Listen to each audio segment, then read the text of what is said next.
안녕하세요. 박일영입니다. 먼저 부탁의 말씀, 유튜브와 영상을 많은 사람들에게 홍보해 전달하고 전도해 주십시오. 좋아요, 구독 부탁드립니다. 성경 66권을 모두 영상으로 제작할 수 있도록 구독, 회원 가입 후 자발적인 후원을 부탁드리겠습니다. 회원 가입은 구독 누르시면 되는 겁니다. 네, 오늘은요, 하나님의 이름과 그 중에 여호와의 이름의 뜻이 무엇인지를 살필까 합니다. 그래서 하나님의 이름의 뜻, 지난 시간에도 하나라는 뜻이라고 그랬죠. 하나, 한 분.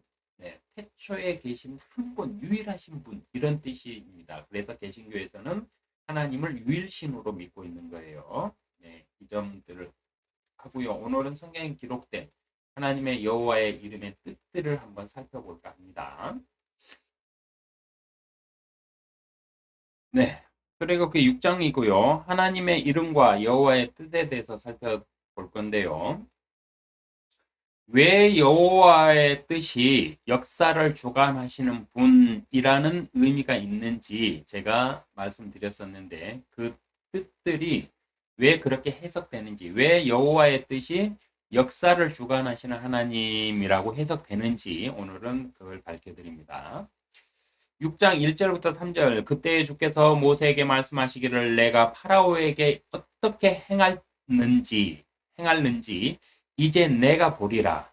강한 손이 함께함으로 파라오가 그들을 가게 할 것이며 강한 손이 함께함으로 파라오가 그들을 그의 땅에서 쫓아내리라 하시더라.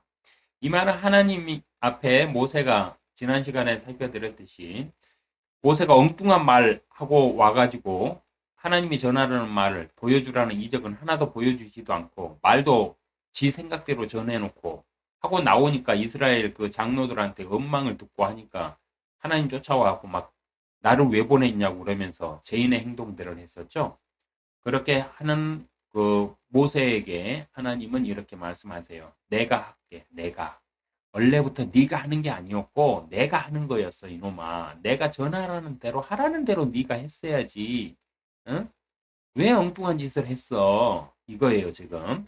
그래서 하나님이 하라는 거 뭐였어요? 지팡이 던져가지고 뱀이 되는 걸 보여주고 다시 지팡이 되는 거 이적 보여주고 손이 문득병 걸렸다가 낫는 걸 보여주고 그래서 하나님의 진노가 너와 함께 할 수도 있으니까 너는 내 백성들을 내보내라. 그렇지 않으면 너의 첫 태생들을 다 내가 치리라. 이렇게 네가 말을 전했어야지.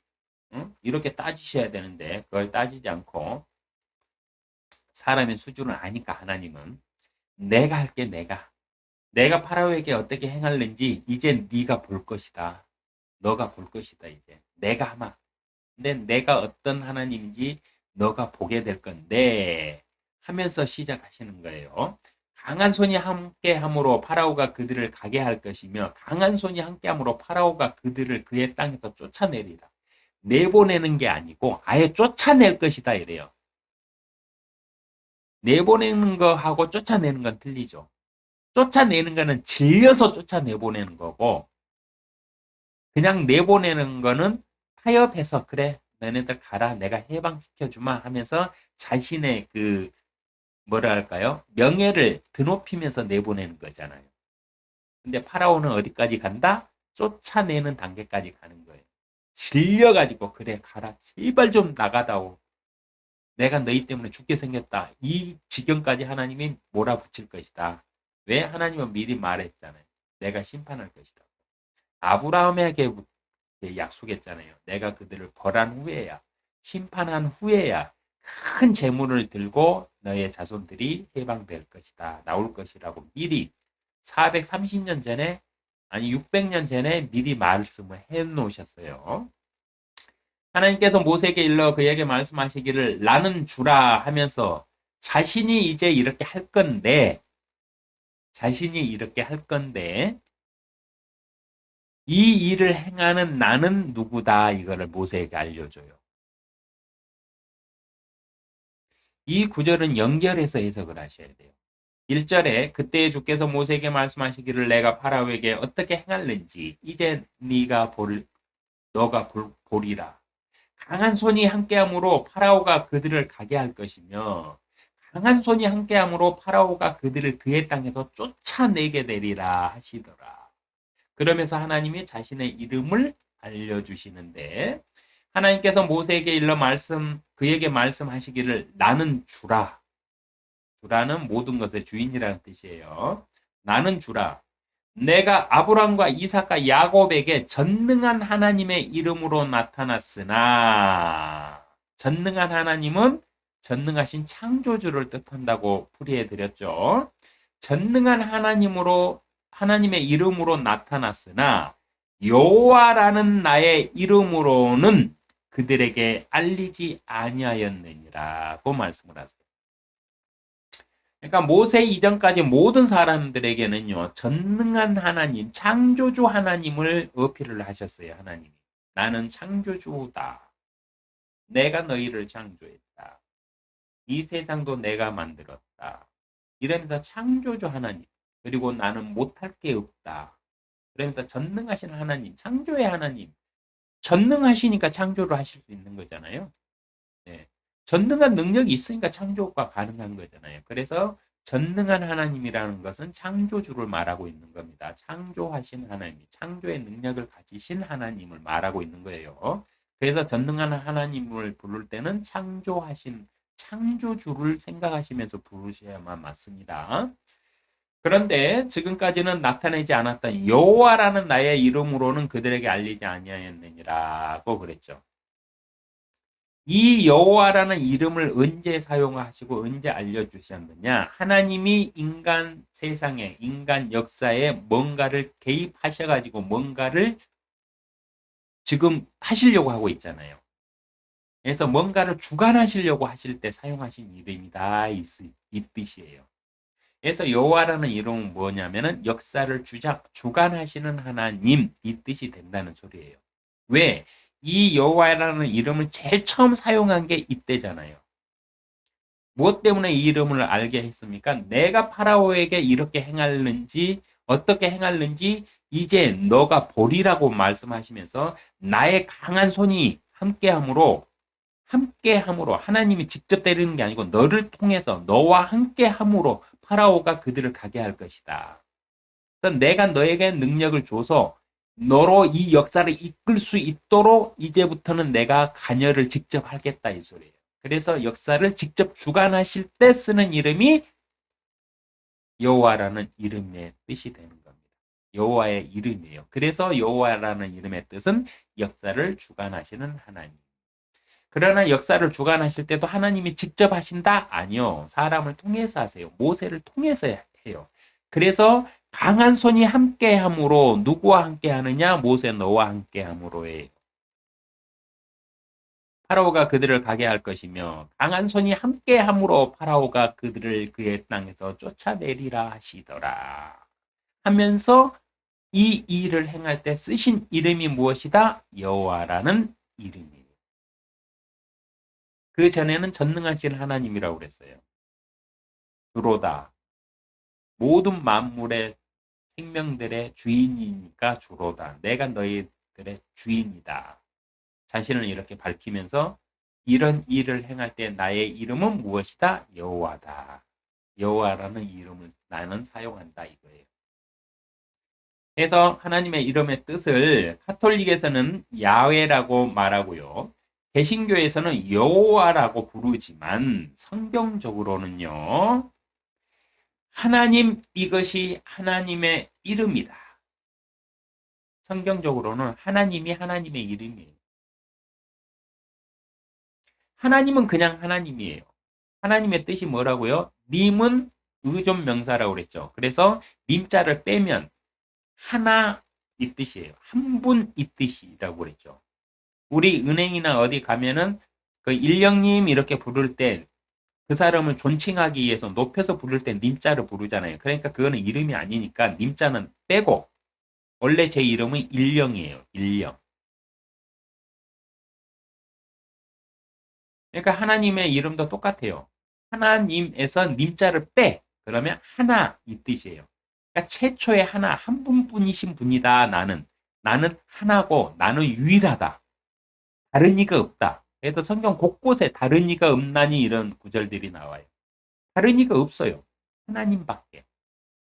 이 세상을 여시고 이 세상을 창조하시고 영의 세상과 혼의 세상을 이렇게 창조하신 분은 유일하신 하나님 하나뿐이기 때문에, 자신 하나뿐이기 때문에 유일한 하나님이라고 하는 거예요. 이 뜻이에요. 그래서 카톨릭에서는 야훼라고 말하고 그 히브리어를 어떻게 해석해갖고 야훼, 그 성경에 없는 말입니다. 개신교에서는 역사를 이끄시는 분 여호와 막 이거를 높여가지고 말들을 하지만은 성경적으로 하나님의 이름은 무엇이다? 하나 한 분 이 뜻이에요. 그래서 하나님이에요. 하나님의 이름에 자꾸 다른 의미를 부여하는 것은 그들의 교리를 이해한 것일 뿐이에요. 자신들의 종파에 어떤 교리를 세우기 위해서는 하나님의 자신들이 모시는 신의 이름이 필요하잖아요. 그러니까 자신들의 교리에 맞게끔 어디에서는 야훼라고도 하고 어디에서는 여호와라고도 하고 어디에서는 하느님이라고 그러고 어디에서는 하늘님이라고 그래요. 그러나 성경적으로는 딱 하나예요. 하나, 한 분, 유일하신 분. 이게 하나님의 이름이에요.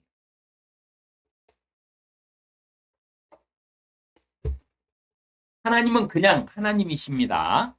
하나님의 이름에 담긴 뜻은요, 처음부터 태초의 어느 순간부터 스스로 계신 분, 유일하게 세상의 태초를 시작하신 한 분뿐인 창조주라는 의미가 담겨 있습니다. 3장, 하나님의 이름 참조하세요. 네, 그러니까 지금 5장이니까 3장 때 지지난 시간에 다뤘었겠네요. 하나님은 유일한 한 분이라는 뜻으로 하나님에서 의존 명사인 님자를 빼면 하나라는 뜻이 됩니다. 왜 자신을 하나라고 하셨는지는 그 의미를 성경에서 찾아 해석해 보면 태초의 어느 순간부터 스스로 계신 유일한 존재라는 뜻으로 만물 중에 스스로 있는 것은 하나님 곧 자신 한 분뿐이라는 의미로 하나라고 하신 것을 알 수가 있어요. 그래서 하나님 이렇게 부를 때는 한 분뿐이신 유일하신 분, 이 의미가 있어요. 유일한 창조주. 그 외에 사탄도, 영적인 천사들도, 그룹들도, 이 세상의 만물들도 다 하나님이 시작을 하셨어요. 태초를 여신 분은 하나님 한 분, 이 뜻이 있어야 돼요. 하나님이라는 말에는 창조주의 의미가 반드시 포함돼서 마음에 새겨져 있어야 됩니다. 또한 6장 2절에 하나님께서 모세에게 일러 그에게 말씀하시기를 나는 주라고 자신을 소개하시는데요. 성경 전체에 기록된 하나님의 이름에는 항상 주라는 이름이 함께 기록되어 있는데 여기에서 말씀하시는 주는 주인이라는 뜻이에요. 주인. 신약 시대에 이렇게 그 신약에 보면은 선생을 갖다 주라고 부르고 자신들을 가리키는 사람들도 주라고 부르고 막 이렇게 해가지고 그 주인도 주라고 부르고 막 해서 주를 여러 가지로 사용하죠. 근데 그거는 그 이스라엘 그 민족들이 그렇게 사용하는 그들의 언어고요. 성경적인 언어. 성경에서 주라고 표현하는 하나님을 표현할 때 주 하나님, 나는 주로다. 이 표현은 뭐냐면은 만물을 창조하신 주인이신 분이에요. 이 뜻에서 벗어난 주는 없어요. 그러니까 성경에서 주라는 구절이 나오면 만물의 주인이신 분, 모든 생명의 주인이신 유일하신 하나님이라고 인식을 하면서 그 이름을 부르고 인식하셔야 됩니다. 태초의 어느 순간부터 스스로 있는 것은 하나님뿐이고 나머지 온 세상 모든 것은 자신이 창조한 피조물들이며 하나님 자신이 만물의 모든 것을 창조하셨기 때문에 모든 것의 주인이라는 뜻을 함축하여 자신을 나는 주라 라고 말씀하신 것입니다. 성경에 기록된 하나님의 이름은 다양합니다. 하나님의 이름에 이름이 다양한 이유는요. 하나님께서 하시고자 하시는 일을 함축적으로 표현하실 때 또는 자신의 뜻을 사람들에게 알려주시고자 하실 때 자신의 이름 속에 그 뜻을 함축적으로 담아 알려주시기 위해 여러 이름을 사용하셨어요. 하나님께서 나는 주로다. 이러면 나는 너희의 생명의 주인이다. 이 세상 온 만물의 나는 주인이다. 이 뜻이고요. 나는 전능한 하나님이다. 그러면 창조에 관련된 걸 말씀하실 때 어떤 일을 하실 때 나에게 불가능이 있겠느냐 이렇게 사용하실 때 사용하시고요. 나는 여호와로다. 이렇게 말씀하시면 내가 이번 일에 이 역사를 주관할 것이다. 이런 뜻이에요. 이런 뜻으로 해석을 하면 됩니다. 6장 3절 내가 아브라함과 이삭과 야곱에게 전능한 하나님의 이름으로 나타났으나 여호와라는 나의 이름으로는 그들에게 알리지 아니하였느니라.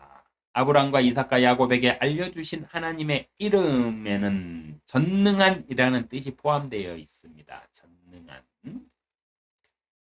믿음의 조상인 아브라함에게 알려주신 하나님이라는 이름에는 전능한 이라는 뜻이 포함되어 있으므로 전능하신 하나님이라고 부르든지 그냥 하나님이라고 부를지라도 하나님을 부르는 사람의 마음속에는 전능하신 분에 대한 의미가 담겨 있어야 합니다.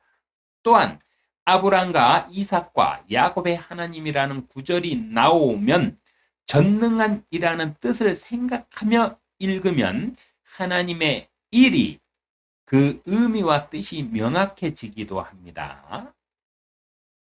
6장 3절 내가 아브라함과 이삭과 야곱에게는 전능한 하나님의 이름으로 나타났으나 여호와라는 나의 이름으로는 그들에게 알리지 아니하였느니라. 그럼 여호와라는 이름은 어떻게 해석을 해야 될까요? 언제나 그렇듯이 성경은 성경으로 해석하면 그 뜻을 알 수가 있습니다. 6장 1절 3절 그때 주께서 모세에게 말씀하시기를 내가 파라오에게 어떻게 행할는지 이제 내가 보리라. 강한 손이 함께함으로 파라오가 그들을 가게 할 것이며 강한 손이 함께함으로 파라오가 그들을 그의 땅에서 내리라 하시더라. 하나님께서 모세에게 일러 말씀하시기를 나는 주라. 내가 아브라함과 이삭과 야곱에게 전능한 하나님의 이름으로 나타났으나 여호와라는 나의 이름으로는 그들에게 알리지 아니하였느니라. 여호와라는 이름의 뜻을 알려면 왜 여호와라고 말씀하셨는지를 알면 되는 것입니다. 여호와라는 이름을 알려주시기 전에 내가 파라오에게 어떻게 행할는지 이제 너가 보리라 라고 말씀하시고 자신의 이름을 여호와라고 알려주셨습니다. 하여 여호와라는 이름에 담긴 뜻은 행할는지 이제 내가 보리라 라고 말씀하시고 여호와라 말씀하셨으므로 행하시는 하나님이라는 뜻을 담고 있음을 알 수가 있는 것입니다. 하여 여호와의 뜻은 넓은 의미에서는 역사를 주관하시는 하나님이 되고요. 좁은 의미에서는 강한 손으로 행하시는 어떤 일들을 행하시는 하나님이 되는 겁니다. 여호와의 뜻은 강한 손으로 행하시며 역사를 주관하시는 하나님을 뜻하는 이름입니다. 여호와의 이름에는 역사를 주관하시거나 강한 손으로 어떤 일을 행하신다. 이 의미가 담겨 있어요. 하나님께서 모세에게 여호와라는 이름을 알려주신 이유는 모세에게 출애굽을 이끄시는 주체가 하나님 자신이심을 알려주시는 것과 이스라엘 자손들을 출애굽시키시며 전 세계에 하나님께서 살아계심을 알도록 이적과 표적들을 직접 행하실 것임을 알려주시기 위해 행하시는 하나님의 뜻인 여호와라고 말씀하시며 강한 손으로 역사를 주관하시는 분이 하나님이라는 것을 이름으로 알려주신 것입니다. 이어지는 말씀에서 여호와라는 이름의 뜻이 더 명확해지는데요. 6장 4절부터 6절 내가 또한 그들과 더불어 언약을 세워 가나안 땅 곧 그들이 타국인이 되었던 그들의 순례의 땅을 주기로 하였으며 내가 또한 이집트인들의 속박 아래 있는 이스라엘 자손들의 신음소리를 듣고 내가 나의 언약을 기억하노라. 그러므로 이스라엘 자손들에게 말하라. 나는 주라. 내가 너희를 이집트인의 짐 아래서 데리고 나와 내가 너희를 그들의 속박에서 자유롭게 하며 내가 편팔과 큰 심판으로 너희를 구속하리라. 고 말씀하십니다. 여호와라는 이름을 말씀하시고 이어서 말씀하신 이 말씀에서 알 수 있듯이 여호와라는 이름이 행하시는 하나님임을 확인할 수가 있는 겁니다. 그래서 여호와라는 이름은 큰 의미에서는 행하시는 분이니까 무엇을 행하신다? 인간들의 역사를 행하신다. 역사를 주관하신다. 좁은 의미에서는 어떤 일들로 사건들을 행하신다. 주관하신다. 이런 뜻으로 주관하시는 하나님, 역사를 이끄시는 하나님, 큰 역사를 이끄시는 하나님, 이끄신다고 해야 될까요? 아니면 이 세상을 보존하시는 하나님이라고 해야 될까요? 그거는 여러분도 여러분의 신앙에 맞게끔 네, 한번 쭉 정의를 해보시길 바라면서 여호와라는 이름은 전능하신 하나님으로 아브라함과 이삭과 야곱과 맺은 언약을 하나님의 능력에 강한 손으로 직접 실행하시겠다는 말씀으로 나는 주라고 말씀하시고 이어서 여호와라고 말씀하셨으므로 하나님께서는 자신의 피조물들의 역사를 직접 주관하시는 분이심을 여호와라는 이름을 통해 모세에게 알게 하신 것입니다. 여호와라는 이름으로 역사를 이끄시는 이유는요. 그 이유가 있는데 이어지는 구절에 기록되어 있습니다. 6장 7절 나는 너희를 내게 백성으로 삼고 나는 너희에게 하나님이 되리니 내가 이집트인들의 짐 아래서 너희를 데리고 나온 주 너희 하나님인 줄 너희가 알리라. 주 너의 하나님인 줄 너희 하나님인 줄 알게 되리라 그랬잖아요. 그러니까 하나님이 이 역사를 이렇게 운영하시는 이유가 무엇이다? 우리를 자신의 백성 삼아서 자신이 우리의 주인이 돼서 영원한 나라에서 화평의 통치자가 되시기 위함이에요. 이스라엘은 그 출발점으로 전 세계에 하나님을 전하기 위한 복음의 수단으로 전도의 수단으로 세우신 첫 번째 태생들이고요. 첫 태생이 있으면 둘째, 셋째 태생도 있을 것이라고 누누이 말씀드렸죠. 이렇게 되는 겁니다.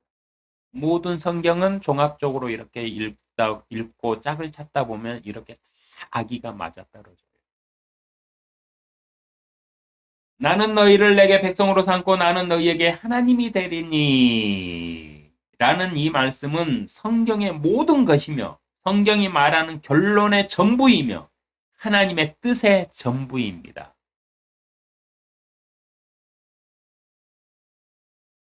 하나님께서 왜 이 세상을 이렇게 운행하시느냐? 답이 이거예요. 너희는 나의 백성이 되고 나는 너희의 하나님이 되리라. 그래서 영원히 우리가 함께 살자 이거예요.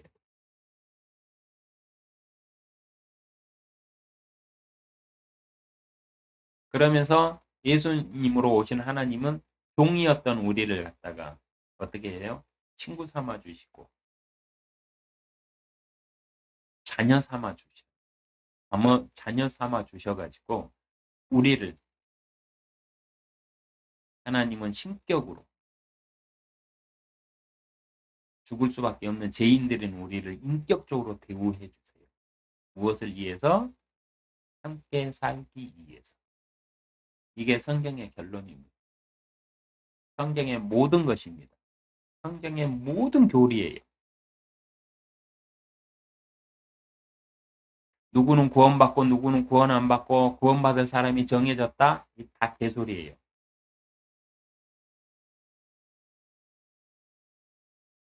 예수님으로 오시는 하나님은 그 뭐라고 말씀하세요? 왕이 잔치를 열었는데 초대했던 사람들이 안 온대. 바쁘대. 나는 밭을 갈아야 되고 소를 샀는데 소가 밭을 잘 가는지 확인해야 되고 나는 무슨 일이 있고 나는 무슨 일이 있고 다 핑계대고 안 온대.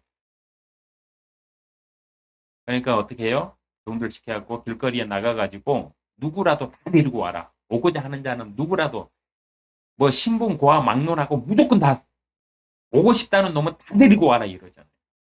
그게 뭔 소리예요?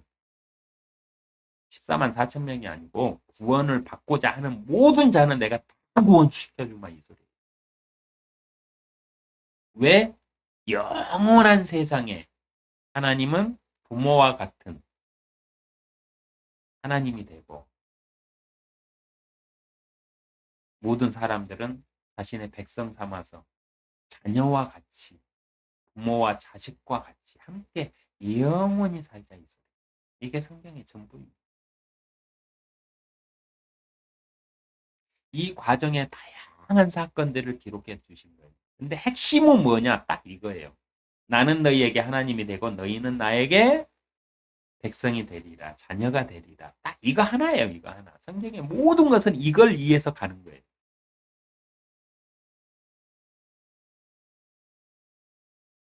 예수님으로 하나님이 이 땅에 오신 이유도 그거고 십자가를 지시고 돌아가신 이유도 그거고 이 세상을 악인들이 디글디글 하더라도 계속 오래 참으면서 계속 유지하시면서 강한 팔로 이 세상을 운영하시면서 계속 사람들에게 선한 마음을 일깨워 주시면서 하나님이 있음을 계속 계시해 주고 그 생각들이 악하기 때문에 계속 선한 양심을 일깨워 주시면서 이 고단 일들을 몇 천 년째 지금 이제 7천 년이 다가오는데 6천 년째 7천 년이 이제 거의 다 됐잖아요.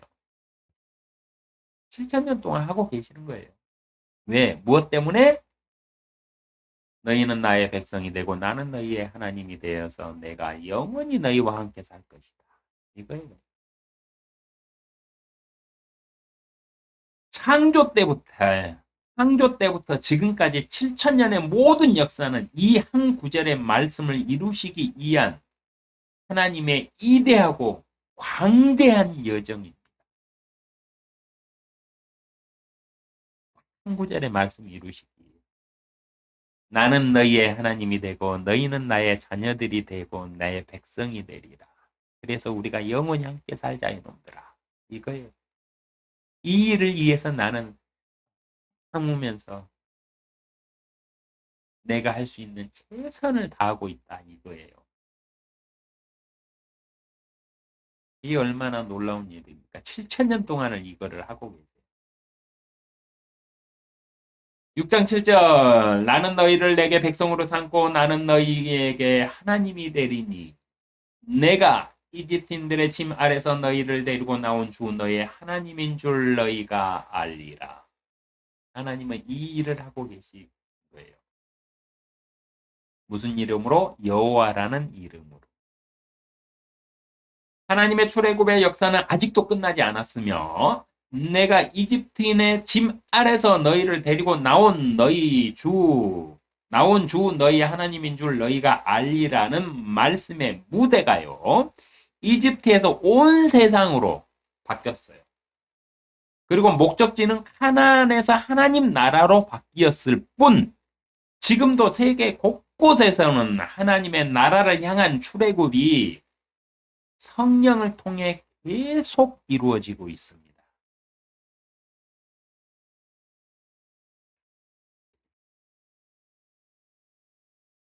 강한 손으로 역사를 주관하시는 여호와 하나님의 출애굽은요. 하나뿐인 영원한 아버지가 되시기 위한 위대한 여정이십니다. 이 여정의 일꾼들로 한번 동참해 보시지 않겠어요? 참으로 나중에 상상만 해봐도 즐거운데 하나님께서 얼마나 기뻐하실까요? 자신은 7천 년 동안 이 일을 하고 있는데 누군가가 자원하여 하나님 저도 하나님의 여정에 동참해서 저도 하나님의 일꾼으로 세상의 증인이 되겠습니다. 이러면서 하나님의 일을 하면서 하나님을 증거한다면 하나님이 얼마나 기뻐하실까요? 그의 상급은 얼마나 위대할까요? 10달란트 받은 자에게 게으른 종의 달란트를 뺏어서 그에게 줘서 11달란트를 받게 하시잖아요. 그게 하나님의 마음입니다. 여러분도 이 일에 동참할 수 있습니다.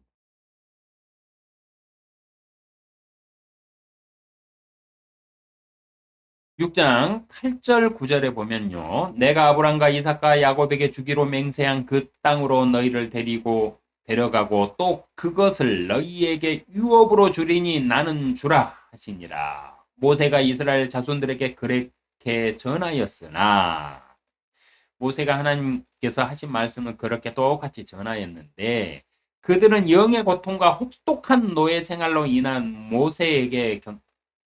모세에게 경청하지 아니하더라라고 나옵니다. 그들은 영의 고통과라고 돼 있죠. 저는 누누이 얘기하지만 인간에게는 영이 없어요. 혼으로 창조된 게 인간이에요. 구약 시대 때는 성령이 주어지지 않았으므로 인해서 이들에게 영이 없었어요. 근데 왜 영의 고통이라고 얘기했을까요? 전에도 영을 다루는 그 강의 내용이 한 서너 개 있을 거예요. 그걸 찾아보시면 더 쉽게 이해하기가 편할 텐데 구약에서 영이라는 표현은 신과 관련된 일을 말을 할 때 영이라고 표현했고 사랑과 관련된 일을 말할 때는 혼이라고 표현했다고 말씀해 드렸고 여러 군데서 강조해 드렸으니까 찾아서 한번 보시고요. 여기에서도 똑같습니다. 사람이 영이 없는 혼만으로 창조되었다면 이 구절은 어떻게 설명할 것이냐 반문을 할 수 있어요. 이 또한 성경을 성경으로 해석하면 됩니다.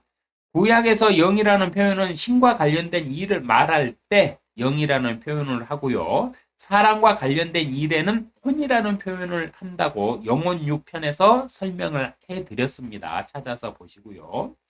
그들은 영의 고통과라는 말의 뜻은 이 해석으로 뜻을 풀이하면 말의 뜻은 파라오가 하나님을 섬기려 광야로 나가겠다는 말을 듣고 이들에게 혹독한 노예 생활뿐 아니라 이들에게 하나님을 섬기는 종교 행위를 금하며 또는 하나님이 아닌 파라오를 신으로 섬기라고 강제하며 고통을 주었다는 의미로 신과 관련된 일이기 때문에 그들의 영의 고통이라고 기록한 것입니다.